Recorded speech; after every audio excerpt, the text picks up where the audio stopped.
eto speaking of naman. Kilignay, Oh. ayan, next question mo. O eto na nga, mula kay Kate Adahar ng Random Republica.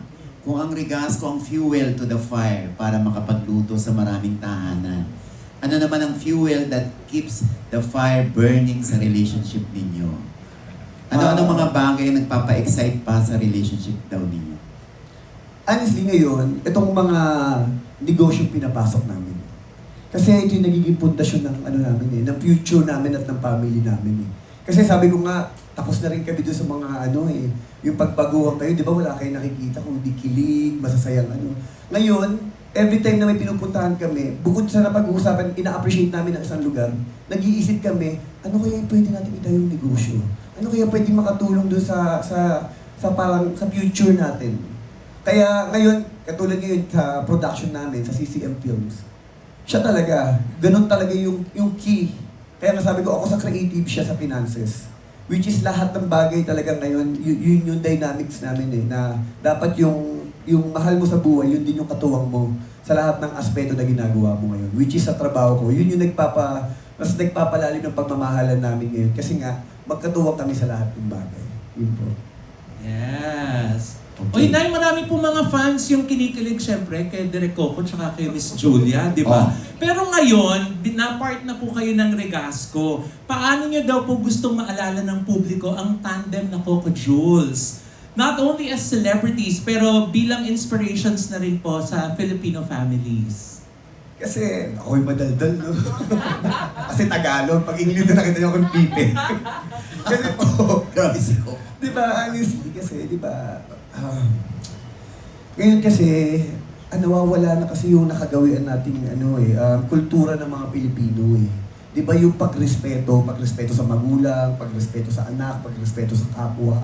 Which is kami talaga kasi makaluma kami. Dahil laki ako sa lola, si Jules laki rin sa lola. Yun yung talagang baon-baon namin sa aming pagkatao. Kami, katulad kami, bilang partner, makaluma kami. Di ba yung parang dating sinasabi natin sa mga Pilipino, ito yung idealistic, dapat ang pamilya ang nagtutulungan.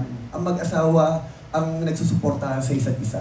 Which is yun yung nakikita ko talaga sa amin ngayon na parang ito yung tinatahak namin na yun yung feeling ko patibay pa kung saan pupunta ang aming kinabukasan balang araw po. Ayan. O ito naman may tanong mula kay Gorgie Rula ng PEP. So kay Coco, siguro si Julia ang reyna sa kusina. Hanggang saan ang power ng pagiging reyna ni Julia? Siya ang reyna ng aming tahanan. Kasi, isa pang sikreto bilang lalaki, lalo na ako kasi laking kalye ako Tapos, syempre, sanay na sanay akong pagsapalaran sa araw-araw ng buhay. Natuto ko sa haba ng relationship namin, kaya ako sinasabi siyang reyna ng aming tahanan, bukod sa kusina. Kasi natuto ko mag-adjust.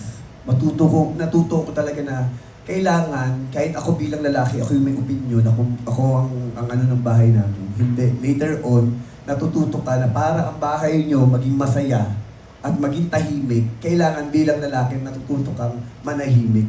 Manahimik, mag-adjust at umunawa. Kaya yun ngayon sa bahay namin, pag sinasabi, tanong nyo kay Julia.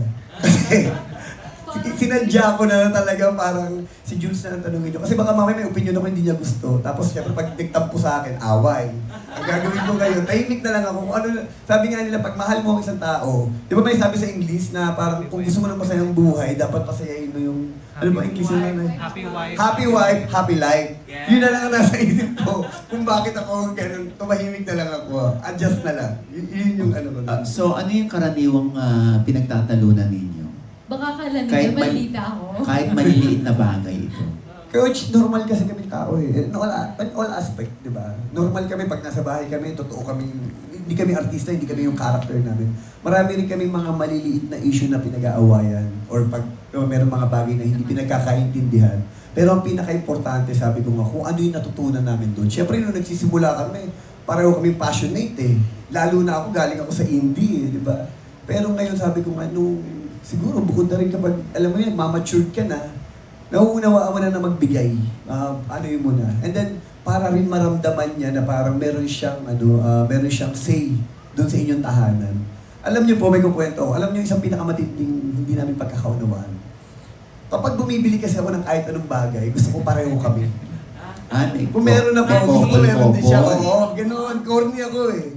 One time, namimili ako. Bili ako ng bili para sa kanya. Siya naman ayaw niya. Huwag na, tatay, huwag na. Sobrang na, huwag na. Eh ako yun yung kaligayahan ko. Siya naman nahihiya. Tapos hanggang sa nagkatampuhan kami. Biro mo namimili kami, nagkatampuhan kami kasi binibilang ko siya. Ayaw niya dahil nahihiya siya sa akin. Siyempre, nagkaroon kami ng di pagkakaunawa, di kami nag-uusap, di kami nagpapansinan. Pero nung na-realize ko, ang ganda rin. Bakit? Kasi, siyempre yung iba, di ba sinasabi nga natin na parang pabili dito, pabili dyan, pabili dito. Siya naman napakatipid. Sabi ko, napakaswerte mo naman. Hindi dahil nagkukulipot ako, kundi. At sinasabi ko, kasi initignan niya na parang kung okay pa naman siya at hindi siya maluwang tao.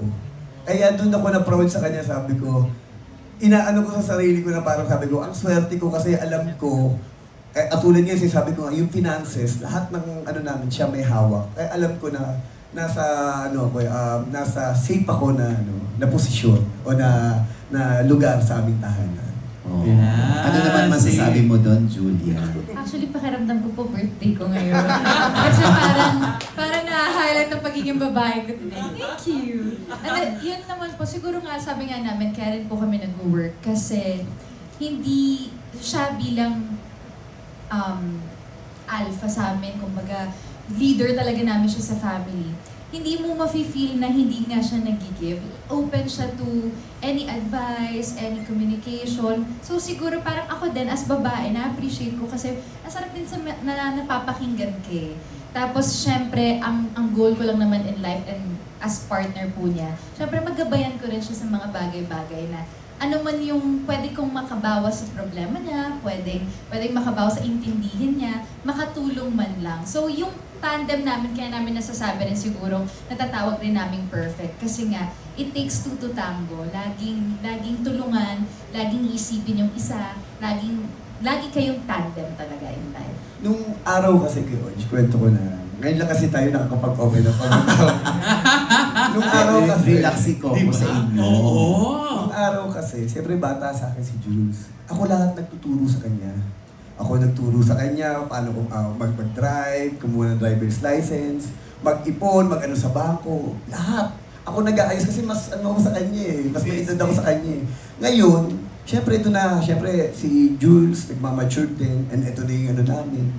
Talagang pinaano namin na pantay kami. Pero syempre, sabi ko nga, ang posisyon ko, ako yung taga-trabaho. Ako yung taga-isip. Pero after that, bago ako mag-desisyon, ibinibigay ko muna sa kanya. Kasi ayoko nga magka-conflict eh. Ayoko yung nag-desisyon lang ako tapos hindi ko siya kinonsider. Lagi yun, lagi ko ibabato muna sa kanya bago ako mag-ano. At minsan kadalasan, siya muna, sa kanya na lang ako pag kung anong opinion niya, titignan ko kung sasang-ayon ako, saka kami magkakaroon ng final decision. Which is yun yung pinagdaanan namin din sa mahabang panahon na napakalaking bagay na nakatulong sa amin as a partner. Yun po. Oh, kaya kayo perfect match. Tama! Oo. Diba? Oh, anyway, meron pang tanong si Gorg. Yes, Nay! Okay. So si Julia Robang na susunod sa budgeting at sa mga pangangailangan sa bahay, wala ka ng say, Coco? Lahat siya. Wala na akong say. Basta ako lang ang partikular talaga sa bahay, taga-trabaho, taga-check. Lahat ng mga sira, lahat ng ako magkasabi sa kanya, nanay, pagawa na po natin yun. Kasi kita natin yung mga Kasi sabi sa bahay, ngayon pa lang, sabi ko nga, sa age namin, in-insist ko na, sabi ko nga, very Filipino kami. Kumbaga, ang inaano na namin, gusto namin, sabi ko, dati kasi di ba pagbagay sa'yo, babe, han, love. Sabi ko, in advance ko na. Sabi ko, gusto ko habang ang tawag sa atin, sabi ko gano'n, kaya tawagan namin nanay, tatay. Oh. Kasi, yun nga ang inaano ko yung kultura natin which is yun kasi ang nawala sa ating mga Pilipino Kaya sabi ko yun all aspect na sana, sabi ko, kahit sa bahay lang namin, may balik natin yung pagrespeto, yung kultura ng mga Pilipino, kung ano yung core natin bilang isang Pilipino. Tama. Ay, Nay, may